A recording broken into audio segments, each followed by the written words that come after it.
Today is Monday, April 21st. We're talking about intense storms that brought heavy rain, flash flooding, and tornadoes to several states, and the threat that still exists today. Also, news of White House officials using yet another Signal group chat to share attack plans with people not authorized to see them. Plus, another round of nationwide protests, a major credit card merger, and a race that pitted human runners against humanoid robots. Those stories and even more news to know next. Welcome to The Newsworthy. All the day's news in around 10 minutes. Fast, fair, fun, and on the go. I'm Erica Mandy. Thanks so much for being here. You ready? Let's do this. Today, Americans are cleaning up from severe storms that stretched from the south to the northeast. The worst of it happened in Oklahoma, where sadly at least 3 people died, either in tornadoes or floodwaters. Several other people had to be rescued, and some are still missing. Homes and businesses were severely damaged or destroyed. Powerful winds also brought down power lines in Missouri and Arkansas, so thousands of people lost power. And severe storms could continue in the area today. That means strong winds and hail are possible, and heavy rains could lead to more flash flooding. In fact, it's expected to be rainier than usual from the Midwest to the Mid-Atlantic through the end of this month. Defense Secretary Pete Hegseth is facing scrutiny over yet another Signal group chat. As the New York Times reports, this one included his wife, brother, and personal lawyer. And the Times cites sources who say he sent them information about the U.S. military's attack on the Houthis in Yemen last month. Essentially the same attack plans shared on a separate Signal chat that mistakenly included the editor of The Atlantic. The Times says Hegseth also used his private phone rather than his government one to access the newly discovered chat. In another revelation, one source told The Times Hegseth's aides actually warned him not to share such sensitive information over Signal at all, because even though it is encrypted, it's not considered as secure as government channels typically used for discussing highly sensitive war planning and combat operations. It's not clear how Hegseth responded to those warnings, and the Trump administration has not officially responded to this latest report. But on social media, the chief Pentagon spokesperson wrote, quote, "There was no classified information in any Signal chat, no matter how many ways they try to write the story." Meanwhile, 3 of Hegseth's top advisors have been fired, accused of leaking sensitive information. And there's apparently talk of more resignations within Hegseth's inner circle coming soon. In a last-minute decision, the U.S. Supreme Court stopped another group of migrants from getting deported before they had a chance to argue their cases. Video taken over the weekend shows Immigration and Customs Enforcement buses full of suspected gang members headed toward the airport. Then they abruptly turned around. The Trump administration was apparently planning to deport them under the same 18th century wartime law they've been using in previous cases. But the U.S. Supreme Court told the White House to hold off for now. This is the second time in less than a month the High Court has taken up the question of deportations without hearings. Already earlier this month, justices said each migrant would have to be given reasonable time to challenge their cases before getting deported. The White House says it's been abiding by that order. Immigrant advocates and lawyers say that's not true. Of course, the most high-profile case involving an immigrant deported under the wartime law is the one that happened by mistake. We're talking about Kilmar Abrego Garcia, who was taken to a notorious Supermax prison in El Salvador because of an administrative error. The White House insists he's a violent gang member who will not be coming back to the U.S. The Democratic senator who met with him last week appeared on all of the Sunday morning talk shows to talk about this case, and the man, he says, is traumatized. Senator Chris Van Hollen made it clear he's not defending Abrego Garcia necessarily, just his rights to due process. As we've told you, the U.S. Supreme Court has told the Trump administration to facilitate Abrego Garcia's return, an order the White House is still fighting. You know how last week we reported about an escalating feud between the Trump administration and Harvard University? Well, it all started with a letter the White House sent Harvard outlining a list of demands to change its hiring and admissions practices as well as its curriculum. Well, now, the New York Times cites Trump administration officials who say the letter was sent by mistake, either that it was sent prematurely or was only meant to be circulated internally. A Harvard University spokesperson says it doesn't matter, that the government's actions still have, quote, real-life consequences on students, patients, employees, and the standing of American higher education in the world. On the other side, the White House is accusing Harvard of going on a victimhood campaign instead of trying to work something out with President Trump's team. Remember, after the university refused to comply with that letter's demands, Trump froze $2.2 billion in federal funding to the university and threatened to revoke its tax-exempt status. For now, the back and forth continues. Once again, this weekend brought out thousands of protesters to hundreds of events all around the U.S.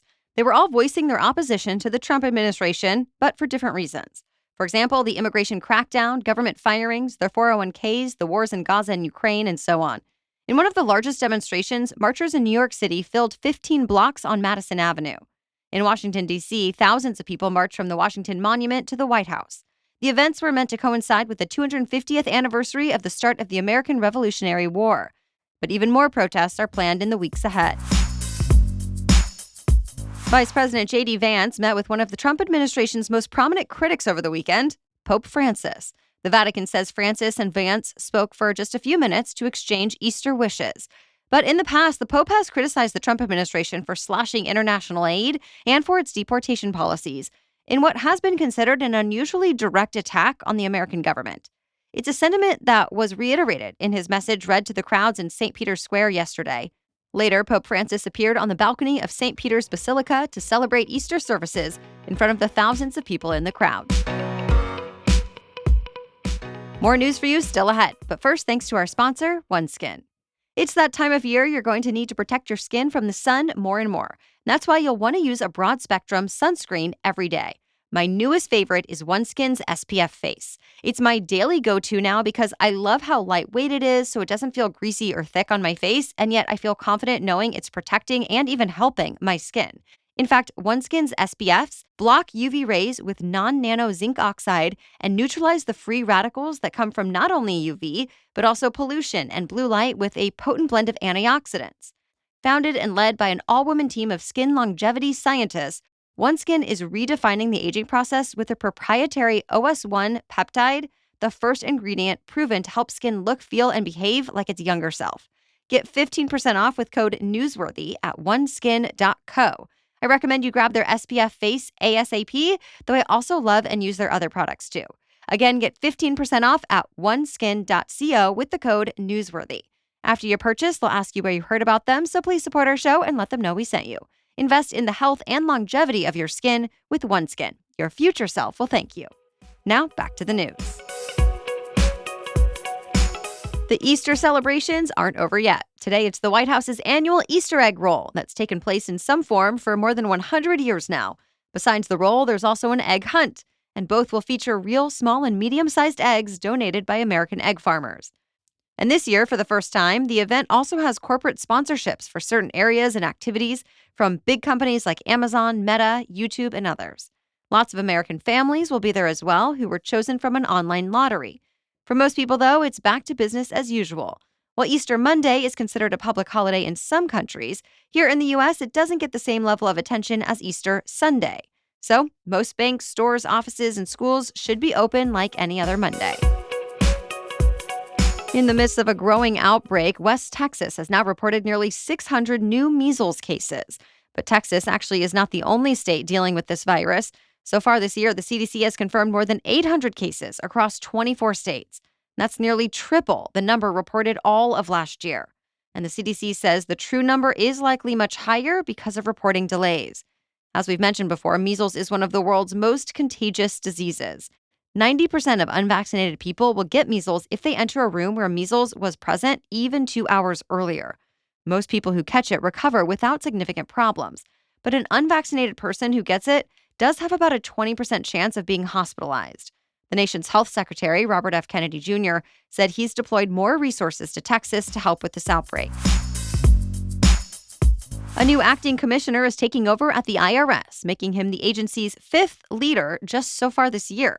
The last one was actually only in place for 3 days.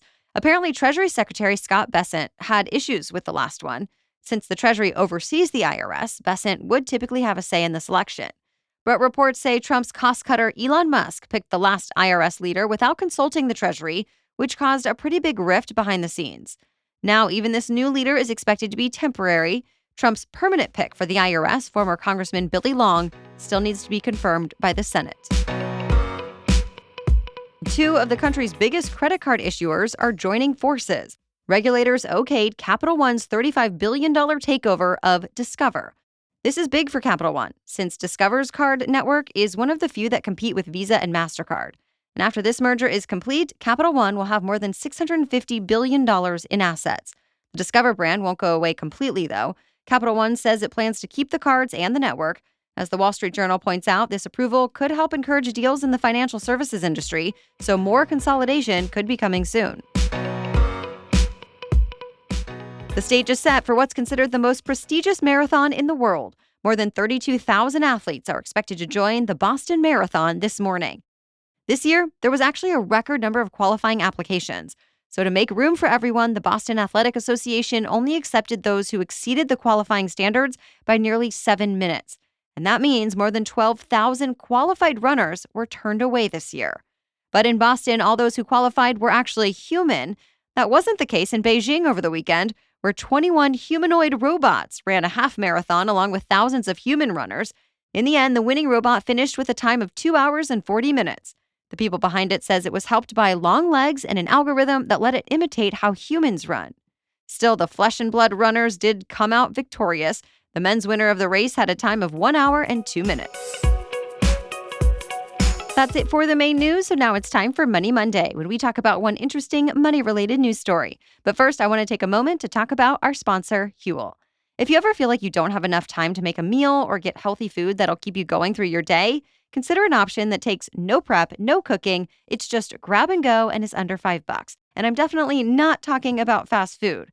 Drink a Huel Black Edition ready to drink for a perfectly balanced meal in a bottle designed by nutrition experts. Think 35 grams of protein and 27 vitamins and minerals. It takes the guesswork out of healthy eating and the stress out of not having enough time. For me, it's all about having an easy, high-protein option on those especially busy days or trips to help me feel and think and perform at my best. It's more filling and convenient than coffee and is so easy to have on hand for whenever I need it. They even have an iced coffee flavor if that's your thing, or I have the vanilla one right now. They also have flavors like chocolate, strawberry, and banana.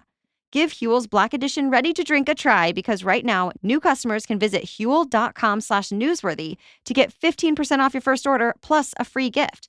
That's HUEL.com/newsworthy and use my code newsworthy for 15% off your first order plus a free gift. Now, back to Money Monday. So remember how last year federal regulators capped credit card late fees at just $8? At the time, supporters said it would save Americans on average $220 a year. Well, now a federal judge has tossed out that rule, saying it was not legal. Groups that sued over it, including the U.S. Chamber of Commerce, are now celebrating.